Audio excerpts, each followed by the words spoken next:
President Barack Obama and his Republican contender Mitt Romney have both come up with some ideas for trying to cut back the nation's dependence on foreign oil. Chris, you've been looking at this. Yesterday you were looking at Romney's plan. Today, of course, you're writing about the new standards for fuel economy. What's the deal here? What's the difference between the two? They're both going for one thing. Yeah, the best way of summarising it is the Romney plan is drill, baby, drill, which is a typical Republican tenet. Yeah. What he wants to do is open up the remaining federal lands to exploration, such as that nice pretty bit of the Arctic National Wildlife Refuge, which animals quite like as well. Yes, but of course we all know the oil is for us, so we should take it where we can. But being facetious aside, I mean, his argument is what, that 70%, 60%, 70% of the federal lands have not yet been exploited. This is a lot of statistical sleight of hand. His claim is that 60% of federal land is off bounds in terms of the resources that lie under it.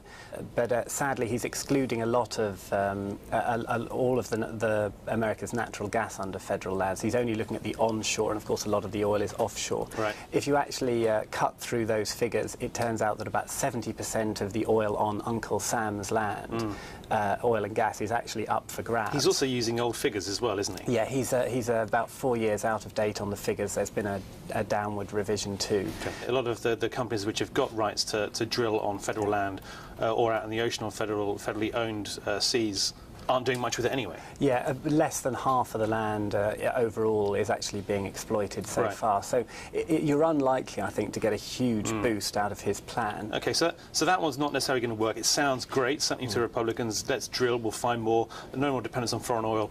But Obama's come up with a different way. Yesterday they came out with new standards for fuel economy for cars, which is what, 54.5 miles per gallon by 2025. 2025. So basically what they want to do is double the efficiency of the American fleet. Now that has historically been a somewhat better way of reducing, cutting the import bill. So America imports about 8 million barrels of oil a day net. This could potentially save about 3 million barrels, so it's somewhat more than a third of America's. That's assumed nothing changes in the rest of our consumption over the next 13 years. Which is somewhat likely, because Americans are not guzzling much more oil than they did a few years ago. So you prefer this to the drill, baby, drill, but is it the optimal approach? Well, the optimal approach would really be to tax oil at something, or tax gasoline closer to European. What are you, communist taxes? What's this all about? Slightly communist. At the moment, American gasoline is taxed at about 20 cents per gallon, and in Europe it's something closer to $4 or $5 often.